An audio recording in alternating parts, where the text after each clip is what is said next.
This program has been approved for one IDCEC CEU. To receive credit for this program, please submit your full name, IDCEC number, program class code, and your summary essay to ceu@iida.org. The program class code is located alongside the title of this program on the IIDA Academy page. For a certificate of completion to use toward another certifying body, please submit the same information to ceu@iida.org. Thank you. Good afternoon. Thank you so much for joining us in today's advocacy workshop program. Today, we are presenting Building a Better Advocate.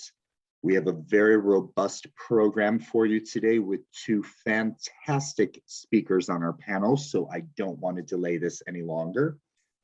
We'll start with a brief welcome from Janella, who is our advocacy manager with IIDA headquarters. We will then step into IIDA Alabama and Wisconsin chapter, the State of the State moderated discussion. We will follow that at 2:45 with a Q&A. We will then conclude the program at 3 p.m. when we will put up a QR code for the IDCEC CEU. So without any further ado, I'm going to invite Janella Curtis up to the screen to introduce today's panelists. Good afternoon, everyone, or good morning if you're on the West Coast. Thank you so much for joining us during our afternoon advocacy workshop session. We have today with us two illustrious AIA and IIDA members.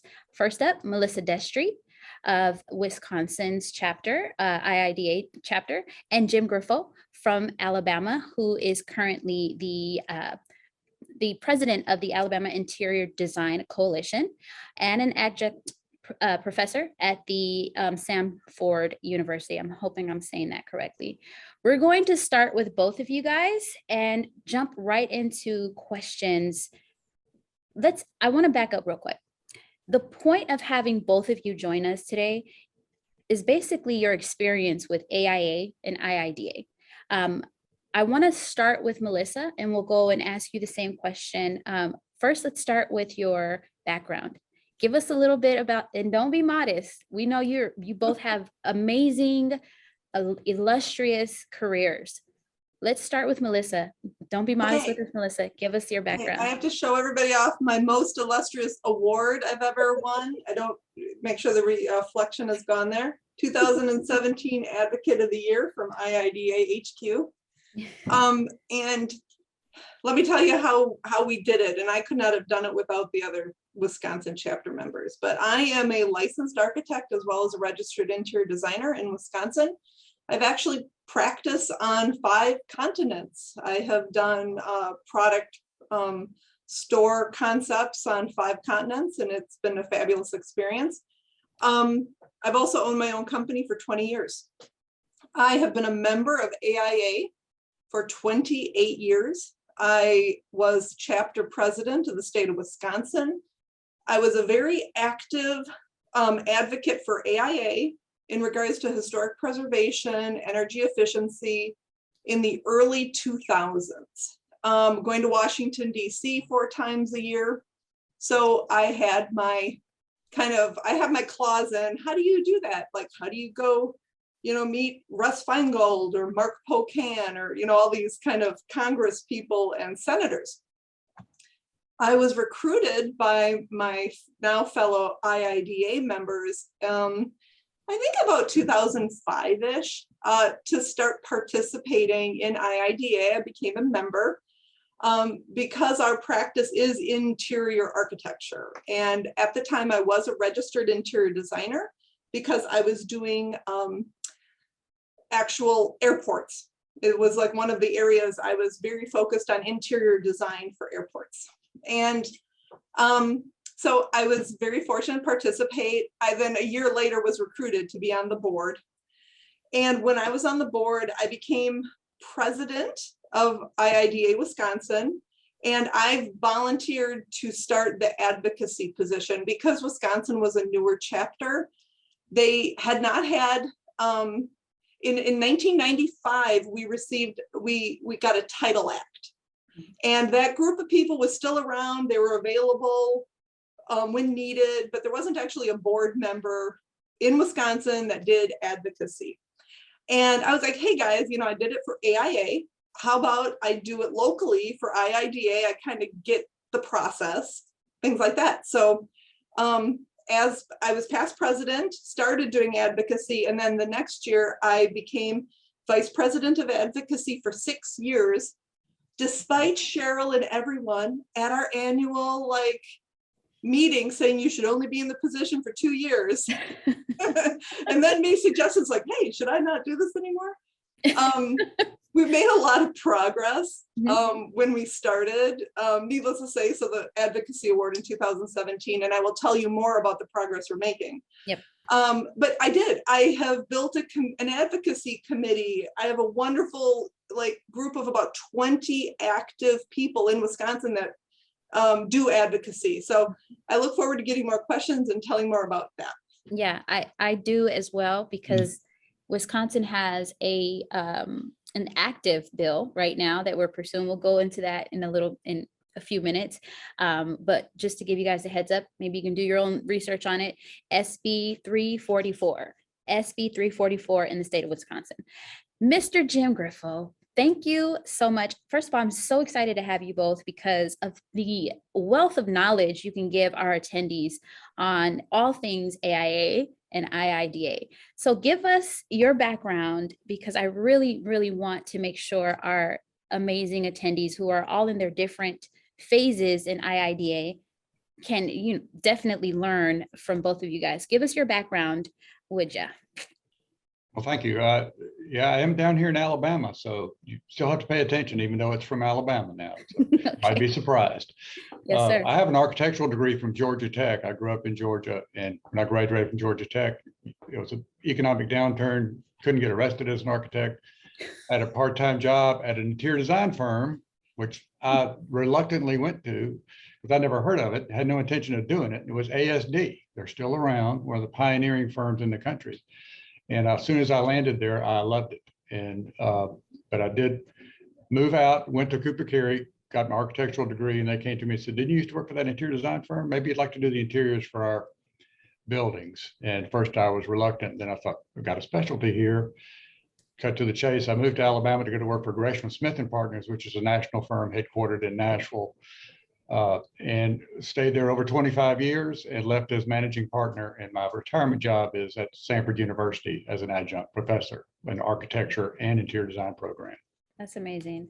And just to give you guys, I told them not to be modest, but I see Jim has been, so I have to tell you about the awards he's received from ASID, IIDA, and IFMA, which is the International Facility Managers Association.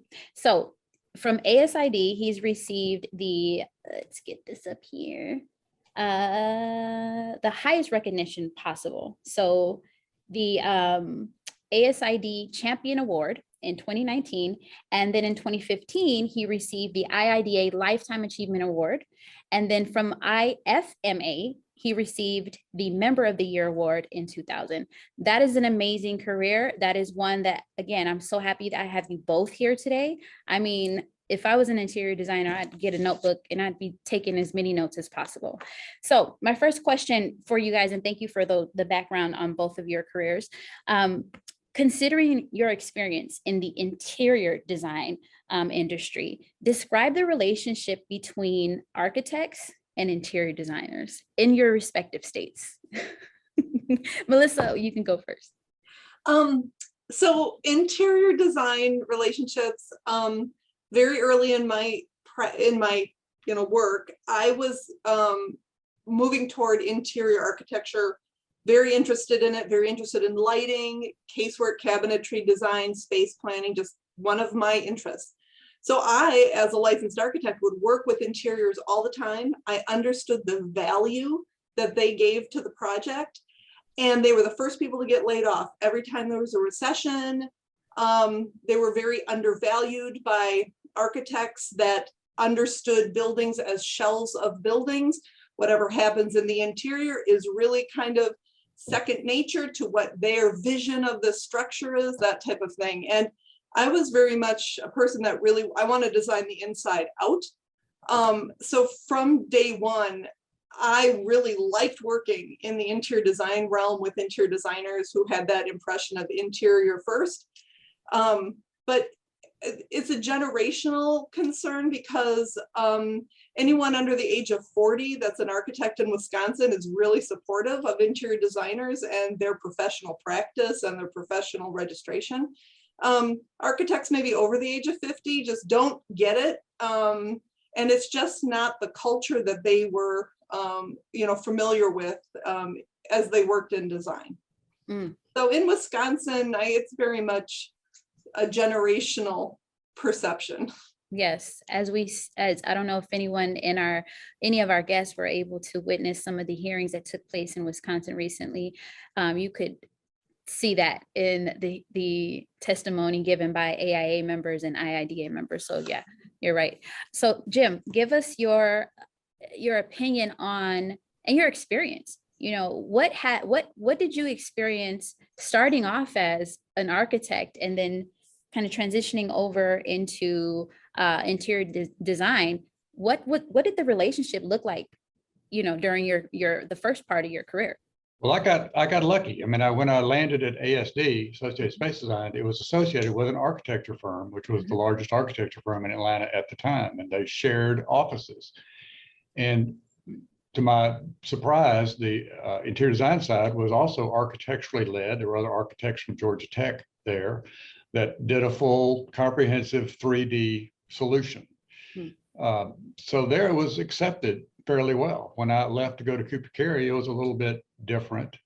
When I was, like I said, I was asked to do the interiors of the buildings, which in their case was public spaces. They turned out tenant buildings everywhere. And it was like I had turned tail. It's like I'd become a traitor. And it really got bad when the clients would want to do things in the interiors that I suggested and take money away from the architecture. Well, that's not going to happen. But it did happen.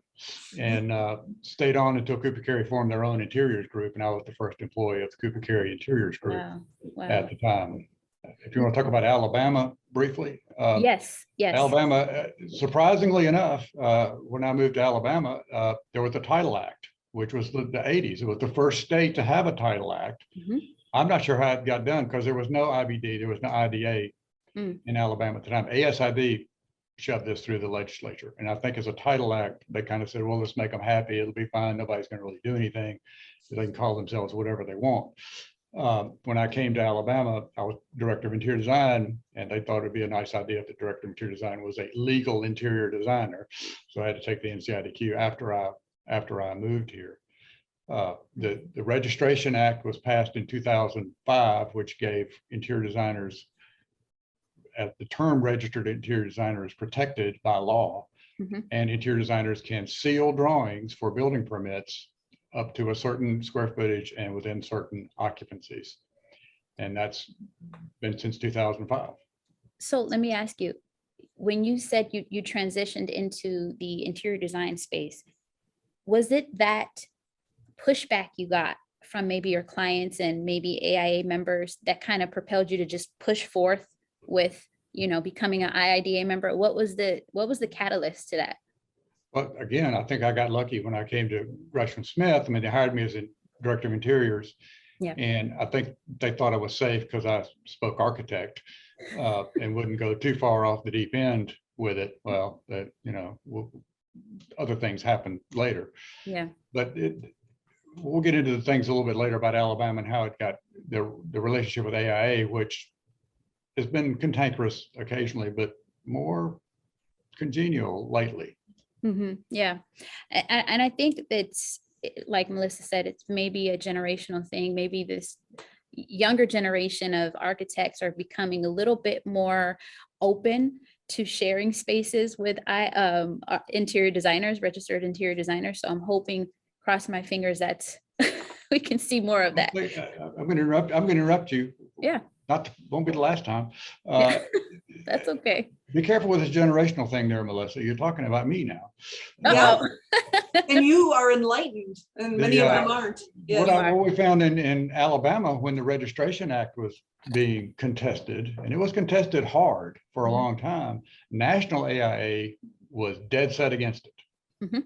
Local AIA was kind of wishy-washy. The pushback from the architecture side did not come from large firms. Large firms, being 50 or more with national practices, were fine with it because they were used to having interior designers on their staff that knew codes, that dealt with commercial spaces, that understand building systems. It was more the single practitioners and other interior designers that didn't want to take the NCIDQ from whom we got most pushback. But architects were split on this in Alabama. And Wow. so the Registration Act was really a compromise to limit the square footage and occupancy types. Well, and if I can expand on that, so National AIA has a policy position on about 30 items. And it is historic preservation, it is renewable resources, sustainability, thermal envelope, interior designers. When you become a member of AIA, you literally have to sign and agree that you will follow the policies of National AIA. Policies that are basically established by a group of 60 people that refine it down to a board of like 9 people, and those people vote on it. It is not a group of people that are diverse in practice or diverse in background, or like they're trying to do that. So similar to what Jim's saying, a lot of the state chapters are like, it makes sense to me. I'm working with a registered interior designer. He's great. He does some really great code studies for us. And because they work with them, just like they work with engineers, structural engineers, like everybody has their space and they work collaboratively together. In Wisconsin, the opposition tends to be from individuals. There were people testifying that had retired over 20 years ago. Yep. I mean, 20 years ago, they didn't even have an interior designer in their firm. So it has to do with how they have practiced in the past, how they're practicing currently. Wisconsin, IIDA and AIA has an annual convention together. And we have for 20 years. And it's interesting because it's like AIA wears 2 hats. They love IIDA participating in the Wisconsin convention. They love the speakers IIDA brings forward. And guys, this is a great suggestion for your chapter too, like team up with AIA and do an event together. It's a really great way to meet AIA people. And again, like they're like, oh yeah, no, this makes sense that you guys would like to seal your own drawings or things like that. So yeah, there's some great things. I highly recommend having that kind of interconnection with AIA, IIDA, ASID. In Wisconsin, ASID doesn't collaborate with AIA, but IIDA has a lot of members that are also AIA members. Right, which is why I really wanted you guys to speak in addition to your experience. Jim, were you going to add something to that? Okay, so here's another thing, because I know you both have experience with education. I think, Melissa, you and I spoke months ago in regards to retaining students in your respective states. Yes, in Wisconsin. So, yes. Yeah. So let's start. Want to stay in Alabama, Jim? Yeah. They'll leave. Yeah. So the question was, how would you go about suggesting students in Alabama stay once they finish school, they become certified? What can we do to retain those students in your respective states?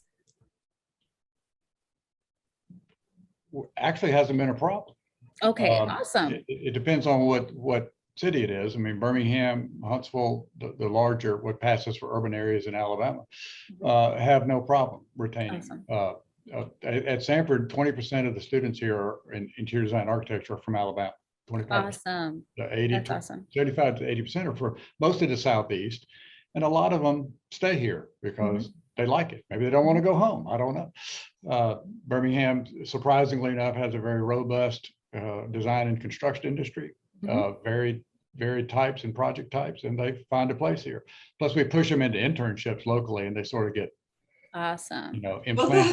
implanted here, and they want to stay. That's awesome. Melissa, So, what were you gonna add At the University of Wisconsin, so Wisconsin has 7 programs for interior design, which is wonderful. We only have 1 architecture program in the whole state of Wisconsin, but we have 7 interior design, interior architecture programs. At the University of Wisconsin-Madison, just an exceptional, top 50 university in the world, an exceptional interior architecture program. And they have this amazing competition where you get internships at HOK, Gensler. They ship them all off, Jim. So if I'm like on the student advisory board, I'm like, hey, wait a minute. Okay, I'll sponsor the scholarship to keep them in Wisconsin. I'm like, we got to keep some of the good interior designers in Wisconsin. So it's wonderfully successful for the university, and it's their way of kind of like, come learn, spread your wings, go across the globe, that kind of attitude. And I'm like, hey, can we keep some of them in Wisconsin? Great place to live. So Melissa, is that something that those educational programs are promoting? Are they connecting those students with internships? Yes, yeah, there's a competition with your portfolio, writing letters and, about what you would like to do with your career. You're then selected to interview at HOK, Gensler. Like, it's a collection of almost, like 7 to 10 it's amazing what the volunteers have done to put this together. And they sponsor $2,000-3,000 so they can fly there, take the interview. And then, they hire them and then they stay. Oh, that's good. That's good. So maybe an increase of internships or availability to internships may be something that may help. Yes, everybody should do that. Everyone should invite a student in. Yes. That's awesome. So Jim, sticking with the theme of education, walk us through some of the instructions or some of the lectures that you've given during your stay during your tenure as a professor. About what? About professionalism? Professionalism. What about the interior design spaces? And then, because you're teaching both, correct? Architecture design. Architecture has just started, so they're okay. Architects, Sanford just started an architecture program. Gotcha. Architects and interior designers in the same classroom for the first year and a half. They'll be together. I've got them all in freshman orientation, and we go visit firms all over the city. That's awesome. Of various sizes and types. And then in their 4th year, they will do projects together again. So the whole program is designed for this interdependency, is that the right word? Between the 2 programs. Architects will stay for a 5th year master's degree. But we push professionalism from that first day, from that orientation. Tomorrow I'm giving a lecture about professionalism, what is a professional, the code of ethics, statutory things, everything for architects and interior designers. And when I was putting the slides together, I used exactly the same slides for interior designers and architects, just changed ARE to NCIDQ. And off you go. Now that's the case in Alabama. It's not the same in every state. Yes. But we push that all the time. And as president of Alabama Interior Design Coalition, I speak at the 3 other interior design CETA accredited programs at University of North Alabama, University of Alabama, and Auburn about professionalism and how you get registered. And hopefully we tell them, even if you're not going to stay in Alabama, you need to be involved in this and understand what it is, because it is your profession that people are monkeying with here, and you need to get involved or they'll snatch it away from you before you know it. Absolutely. Yeah, that's a good point. So Melissa, let's get into SB 344. Yes. Let's talk about the wins that we've recently seen in the state of Wisconsin, and define for us and our attendees the highlights of that bill. Okay, I'm gonna give everyone a little background so they can kind of understand what Wisconsin has been doing.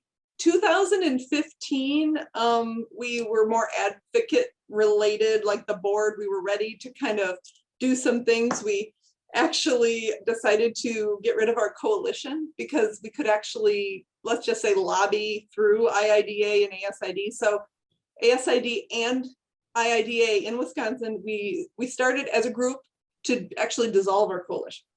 So then we basically worked together, the two groups, to kind of move forward. Well, amazingly enough, all of a sudden there was this push to deregulate interior design, like take basically these title acts away from interior designers, their pillow stuffers, all of this stuff. So we wrote an advocacy grant to IIDA in 2016 and were awarded one.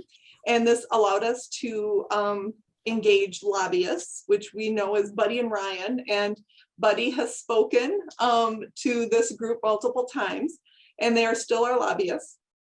And we made such progress, like educating the legislators as to what registered interior designers do, that they decided the momentum was so good, let's try and get a stamp and seal provision.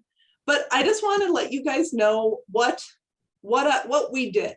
We went to fundraisers. We gave them $25, be them Republican or Democrats. Each one of us wrote out a check for like $25, $50, what we could afford. And we said, hi, I'm Melissa. I just did the airport in La Crosse County. That's your county. That's just won an award. Don't you love the interior and wayfinding of this airport? Or, you go walk up to this legislator and you just tell them an interior design project that they know about. And all of a sudden the light bulb turns on and they're like, wow, an interior designer did that. I just thought an engineer did it. Or, that kind of thing. But you meet them, you just say hello, you talk to them for 1 minute and you introduce a project that you know of, or a friend of yours might have done, that type of thing. But we made so much progress doing that. And it was probably about 20 active people who were participating in this outreach that we went forward and wrote legislation and actually had bipartisan support for the legislation. In Wisconsin, you have to get legislation through in 2 years. COVID hit in March of 2020. June is the end of our 2-year cycle. So we got the Senate to approve it, but Assembly hadn't. So we had to start over again. So what we were able to do during COVID is we kept doing it. In Wisconsin, they embraced meeting over Zoom. We have a batch of pretty hardcore Republicans who COVID wasn't happening. So they wanted to meet with you in person. We didn't do that so much. We did get a few situations where we did, but we were able to continue the momentum through that time because the legislators had the time. The legislators weren't traveling, they weren't doing all these things, and they were interested. Yeah. So now bringing it forward, we have just, we have an Assembly, we have a Senate. The Senate Executive Committee just voted this morning at 10 a.m. 4-1 to move our bill to the floor. So they will be voting on practice rights for registered interior designers on the Senate. And it's great. It is bipartisan. We got Democrats, we got Republicans, everybody's happy. In the Assembly, we've had our hearings. We testified, we had very good success. We have some Democrats that are concerned with life safety, but today we just received an endorsement from the Milwaukee Fire Association. Which is which is a big deal because the architects are saying interior designers don't know how to do egress, that they don't know how to get out of a building safely. And so we got a great endorsement there. So we're hoping on the Assembly side, we will get that vote on the floor here in the next month or two. That being said, what's important, I want everyone to know what I did after our hearing this morning at 10 a.m. I went to a hearing. I'm only 2 blocks away. I'm very lucky. Mhm. We got the votes. I went down to the senator's office and wanted to thank them. She was closed because of COVID. So we emailed her 5 minutes later saying, Senator Royce, thank you so much for voting yes. We went and visited our other authors. We went in there, said hi to all the staff, gave them all a business card and said, we're, registered interior designers. Thank you so much. And it took us 3 minutes. Yep. And we walked out the door. But those are the touches and the hellos that you need to do. And if you do that for 6 years, you start actually knowing them and getting their personal emails. I'm actually dealing with a whole nother architecture legislation thing that is completely unrelated to interior design. And I'm like, oh, I know everybody now. I can type it up and tell those guys what I think. You just have to learn, meet them, know where their offices are, get some emails and stay in touch. And they love it. And they love you coming to fundraisers. Yep. And, So- and that we touched base on the interactions and engagements between legislators during our first session, how to be, how to build a better advocate. That I think is an understatement. Engaging your legislators before, during, and after the process of legislation. So, and Jim, I'm sure even in Alabama, although there was, progress made years ago, how do you guys maintain relationships with legislators? Or even, here's another one, with engineers maybe? How is that relationship? How do you maintain those relationships in Alabama? The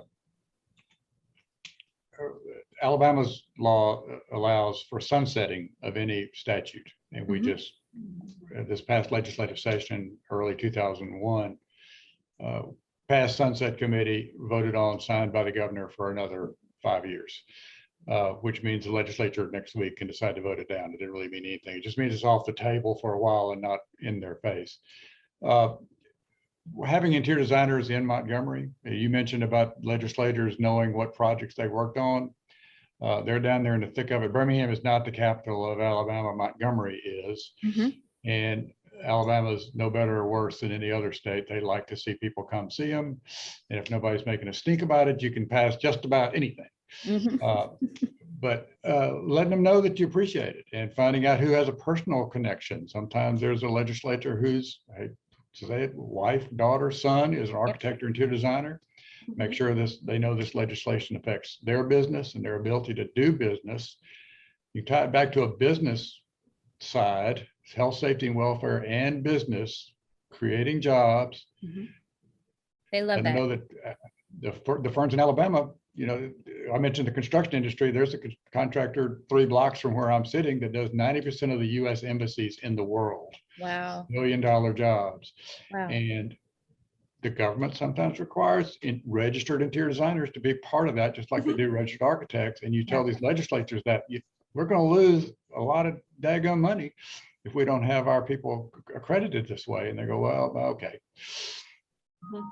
I'm glad that you spoke on that. That is huge, because one thing I know that you can relate to, Melissa, as well, is legislators love to hear that more jobs are being created. The more small businesses that are in their states, the more businesses in their states, they love that. And that's something that's state to state. Every legislator, whether they're Republican or Democrat, they want to hear that there are more jobs being created by your company. So that is, it's good to hear that in Alabama, it's no different, right? So here's another question. And this one is for you, Jim. Can you tell me, just when you started with AIA, you started as an architect. Can you tell me now from a professor's point of view, has the education, has it strengthened for interior designers? Do you think, if we get past that meshing period of our architects and interior designers, the education that they both receive about the first year and a half, after that, how has the education changed for interior designers? Well, we've been lucky here at Sanford to have a commercial interior designer as director of the program for the last 2 decades. Mhm. And she had this in mind the whole way. I mean, we had a codes class for interior designers 15 years ago. And some of the students were like, what do I have to do this for? I'm not going to deal with this business. And well, you're going to deal with it while you're here. Mhm. If you That's want to awesome. graduate. It hasn't really affected it too much. I mean, I'm sort of losing my train of thought here. But we've always pushed the architectural side. This is Mhm. not a surface. Programs differ. There are 4 programs in Alabama, and they are all different. We tend to be more structural building systems. And a lot of students, when they come here, are surprised, delighted, or disappointed. We have everything. They think it's going to be HGTV and throwing the fabrics across the back of chairs and saying fabulous. And they got to deal with exiting requirements. And they're like, I don't want to do this. And I want to be an interior designer. Mhm. But most stay, we 95% stay for the whole from year to year. Wow. And find out that it's more. Mhm. When they come in with this Joanna Gaines stuff, and we take them to these firms, and they see how people really work, and they go, "This is so much better than I thought it was." Wow. This is much more of a challenge. It's much more of a team effort. I like it. I like it better than I thought I would. Oh, that's amazing. I So- could yeah, go say ahead. something, actually. University of Wisconsin has an exceptional program where they deal with codes. They have a class on Wow. HVAC, structural and plumbing and mechanical coordination. Wow. I had 6 years of architecture, never had a code class. You were like told, well, that's what you learn when you get a job in a firm. And I had 1 semester out of 6 years in structures. Isn't that something that was touched on during the hearings for SB 344? Yes, Yeah. yes. Yeah. So it was a lot of That's one of myth. my talking points as a Yep. licensed architect, a 4-year interior design student in a qualified program actually has a little more code and structures like awareness than I did when I got a bachelor's in architecture. Yeah, I And think that- that's reflected in the NCIDQ exam itself. Mhm. If you want to talk about changes over 25 years, I mean, it Yep. used to talk about how much drapery fabric you need based on the type of folds. And all that's gone. I still have to look that up when I have to do it. I'm like, I don't have to retain that, do I? Yeah. And I 1.5 think, fullness, no. Yep. That was the, no pun intended, that was the test for the Alabama legislature is what is this NCIDQ? And Mm, y'all are just stacking the deck here and anybody can pass it. And a lot of architects said that. A lot of architects took it just to show how easy it was. Some of yeah, them found out it wasn't so easy. exactly. Exactly. So here's my next question. Let's circle back to advocacy. What are some of the things in Alabama that you've used, or some of the tactics, strategies that you've used in Alabama, Jim, that kind of increase the awareness of how important advocacy is in the industry, in the interior design industry? I go back to the strength of the profession here and the support we get. AIDC was formed by ASID and IDA back in the 95 Mhm. when there was legislation was first pending because they didn't want to do the lobbying. They also didn't give us any money. They might get a little bit. So in Alabama, you've got ASID, IDA, IDC, all with their hands out to the same group of sponsors. And we've been very lucky. We have a full-time lobbyist in Montgomery that keeps her ear to the ground of what's going on. Mhm. And we raise all our money on one night a year. And Oh, we wow. do that during, wait for it, Advocacy Week, which we have our signature fundraiser for AIDC Mhm. on a Thursday night. But leading up to that, there's a leadership dinner of people from leading firms. We usually have a speaker come down from IDA. Cheryl has come down here Yep. before, and then part of that, as well as other events in the evening, all leading up to the fundraiser at the end, That's where awesome. we raise 150% of the money we need for a lobbyist, which came in handy because in 2020, no fundraiser. 2021, no fundraiser. Wow. So luckily we had a war chest built up. And people ask, well, why'd you need all this daggone money? Well, because we didn't know it was going to be a pandemic and we'd have 2 years without fundraising. But if something does happen in Montgomery and we have to go down there and pull the troops out and hire lawyers, for heaven's sake, then we need a war chest. We need a Yep. a purse to draw from to fight these things. That's awesome. Yeah. Same question for you, Miss Melissa. What are some of the strategies you guys have used in Wisconsin to increase the awareness of advocacy? It's so So huge. we have an advocacy day. We actually have an entire week with 4 days. Each one is being design, advocacy, very popular. And for our advocacy awareness, we do now have an active advocacy committee with 7 members on it that literally work weekly, have calls, each of them doing outreach in different parts of the state. And then we also have an annual party that a portion of the fundraising goes to our war chest. Our war chest is smaller. Hiring a lobbyist in Wisconsin costs less, and our lobbyists, I think, are nice to us. I hope Buddy's not listening, but they charge us a very fair rate. They work for a lot of big companies, and they kind of like the balance of also working with small groups and nonprofits. And, so I don't want to say we're a charity case, but they make us feel so important. We're more fun than a corporation. for sure. Yeah. Yes, yes. So we're going to take a few questions from, we have a few questions that popped up from our attendees. Jessica Doolittle from Great Plains, our VP of Advocacy there. She asked, as architects, what advice do you give us interior designers to communicate with architects to get them to understand our stance? Are there key talking points to help get them on our side? So we'll start with Jim with that. One of the talking points for the AIA for architects was, if you want to be an architect, go to architecture school, and then you can stamp drawings and be a real building person. We're not trying to be architects. Interior designers are not trying to be architects. It's part of a team. It's not threatening. I think that message needs to come out, that we're not trying to take your business.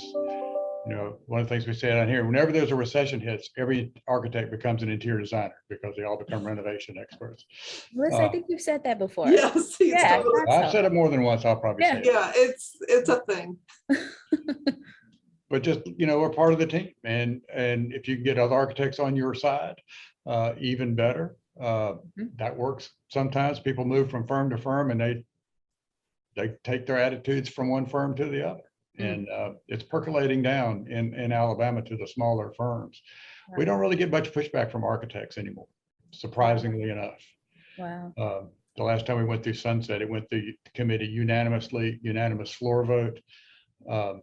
No issues. Nobody raised an eyebrow when we were reinstated. So Melissa, I know it's totally different in Wisconsin. Well, it isn't, but I think one way to kind of shut down the architectural critic out there is to kind of start by talking about the functional benefits of what an interior designer does, and then the numerous outcomes that are proven to work when dealing with the benefits of acoustics and space planning and proper lighting. And, just the whole idea of adjacencies and relationships and the research behind and the outcomes behind those type of things. Architects don't think that way. That's why they aren't working on interior spaces and on human spaces. But then they sit there and go, oh, wow. So you're kind of talking about it like I look at the thermal efficiency of the skin of the building. You just have to kind of learn how to talk to the architect / engineer that doesn't quite understand what an interior designer does. Yeah. So I have another question from one of our attendees. This question actually is for you, Melissa. Lauren Gardner asked, how do you know which legislators to reach out to? Okay, so this is a little hard. We have a spreadsheet that it starts with the plan to action. What is it, Janella? So everyone signs up for the strategic plan. Yeah, well, they sign up for their text message, and we have phone to action. Phone to action, thank you. Because it's like P2 action, and I'm like, what?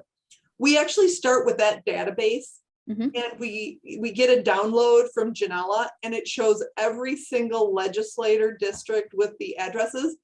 But then we keep it And we, in the last 2-3 years, we have built on it. Robin Strobel from ASID has been like the keeper of it. So it isn't even something that we share on Google Docs or something. Like, we have a person who does that. So then we take a chunk out of it, because if there is a committee hearing or if there is a committee vote, you have like 5 or 7 committee members.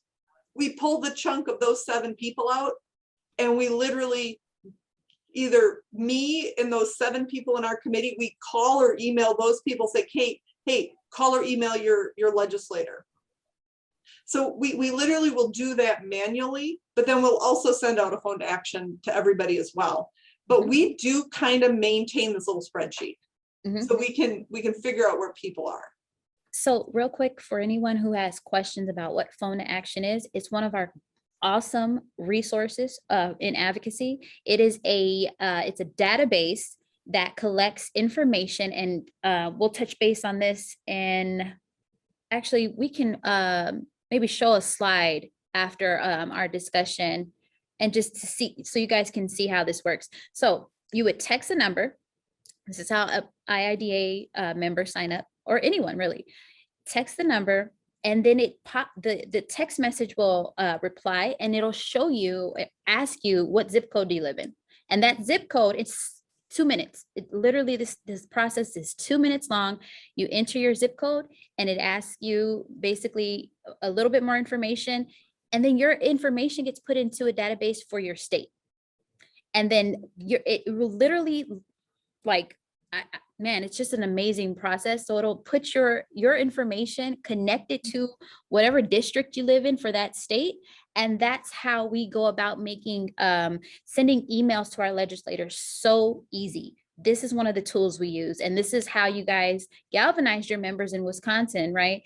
To write to their legislators during the process of the legislation process of SB 344. And which actually brings me to my next question. Was it just phone to action that you guys used to galvanize members? We did advocacy day, we had like when we've all met together for the HQ thing here, we've done the advocacy day with good success. Really, everyone visits everyone there. But during COVID, the outreach on emails, scheduling a virtual hello with your legislator, those type of things are what we did during COVID. And how effective were those? Well, they were actually really effective because the legislators weren't busy doing all this other crap that they're always doing. And they had the availability to actually schedule these great 15-minute phone calls with everybody. So we had made real good success during COVID. Is that something, Jim, that you guys have worked on with Coalition, is reaching out to your legislators? If any, like, I know the sunset came up recently. Was that something that you guys had to do? We didn't do it this go round. It was sort of behind the scenes. We did work with the ASID executive director, is also the Alabama Board of Registered Designers director. So he was keeping tabs on it in Montgomery. Our lobbyist was keeping tabs on it. We didn't see any landmines in the way, and sometimes it's best not to bring attention to something if it's going on through, and just let it go. Absolutely. We didn't see any issues on the radar this time, but you'd be surprised how just a couple of visits or a few emails can sway things, because most people do not contact their legislators about anything. And so just a few can make a difference. I have a question from one of our attendees. Is there sustainable design guidelines for the interior design profession specifically? I think Jim and Melissa, you both can answer this question, but we'll start with Jim, being that he's the professor right about now. Short answer is yes. We encourage our students to do sustainable projects and understand what that means, not just immediate, but long-term. I know that it's in the CETA recommendations to be accredited. You have to have this in your curriculum and build it into not just an awareness, but an understanding and application of sustainability issues into the projects to show that the students understand them and apply them to projects. So short and long answer is yes. It's a very important part of the accreditation process and education process. So Melissa, same question to you. The answer is yes. 15 years ago, our request for proposals would say all selections must be equivalent to a lead silver bill, you know, like they would say something like that with an asterisk, but we're not going to be going for lead accreditation, you know, that type of thing. In Wisconsin, because Wisconsin never wants to do anything the nation does, they just rewrite everything. The University of Wisconsin system, and all the municipalities in Wisconsin all have created their own sustainability guidelines. So as an interior designer, keep in mind, there's multiple tiers of sustainability guidelines. So you have to kind of keep your mind open and always kind of be well educated and exceed the sustainability goals that any one of these clients might have. That is, I'm telling you, I really appreciate this time. I have one more question before we head out. I know, Melissa, you have another amazing I have a presentation. So again, I thank you so much for joining us. So we'll end with one question, and then that is, we'll head out, because I wish we had more time. We have lots of questions. So maybe in the future, we'll have another touch base. I think our members really love the fact that they get to hear from other chapters. Everyone's at a different place, you know, no matter what they're doing. Advocacy and interconnections between AIA and IIDA are so important. So that's what the purpose of this workshop was. I know some people had some questions like, what's the purpose of this workshop? The purpose of this workshop is to get information from both IIDA and AIA members. And that is you and Jim. I mean, we could not have asked for better panelists to just walk us through the experience you've had over the last almost 30 years, correct? Mm-hmm. Jim, has it been 30 years for you? Yes. Okay. So here's our last question. How do we advocate for sustainable and well-designed in states where there is not a commonly accepted effort? Either one of you guys can take that one. It's a business decision. If you can bring it back to a business decision, Alabama competes for business regularly. And the businesses that come here, whether it be Boeing or Mercedes-Benz or whoever, they have this in their charters that they will build sustainable factories and offices. And so Alabama has to sort of, if they have to grit their teeth at the legislature, but they have to go along with it or they don't get the business. Mm-hmm. So if you pull it back to a business decision, not just tree hugging decision, Mm-hmm. then it's a lot easier to sell. And it is a business decision. It's not being disguised as one. This is a long-term business strategy for success, for not just saving the planet. I don't mean to be glib about it, but also attracting young professionals to the state, because that is an emphasis here. Yeah. And you are being hired by your client to be their representative, and you need to kind of bring forward best practices. And it's important during the beginning of a project to state it as these are best practices, show them benchmarking of similar projects. Mm-hmm. And then, like Jim said, like tell them what the benefits are then to making these decisions based on kind of these best practices.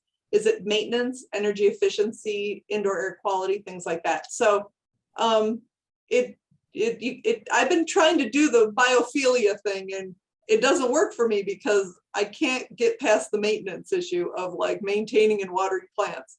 Mm-hmm. So if anybody has any suggestions on that, please put that in the chat. Well, thank you. We're just about to close out. Yes, but before we do, can we go back to that last slide? Building a better advocate, phone to action. Remember, I asked you guys, or I brought up the text the number, and if anyone has not signed up for phone to action in your state, you can do so now. Text 52886 to opt in to receive messages. Now, those messages can be anything from events coming up. We normally use them for legislation purposes or writing letters. Those are our campaigns that we use via phone to action. And here are some other great things that I know, Melissa, you can speak to, and Jim as well. Planning a site visit. That's inviting your legislators to tour an active project site. We spoke about this in our last session. For those of you who missed it, these are great examples of engaging legislators, but also building on your advocacy and expounding on the advocacy efforts that you already have. So create a spreadsheet of desired locations and legislators that you want to invite to your tour sites or to your site visits. This is so effective. It's so simple. It takes less than 30 minutes to organize. If you can, and what I would say before you plan a site visit, I would engage your legislator to see what events they have going on and volunteer. Capitol Hill Day, another good one. Galvanize your members to attend so that legislators could put a face with a name with the industry. These are super, super simple things to do, but ways that we can increase awareness within the interior design industry. And with that, we have about 2 more minutes. Melissa, Jim, is there anything you'd like to add before we close out? I'll just say, it's like, it was wonderful being able to like share some things with you. And I highly encourage all of you to just make your first legislative visit or make your first phone calls, doing a virtual call. Yeah. It's always scary the first time, but ask some friends for pointers and just go and do it. Yes.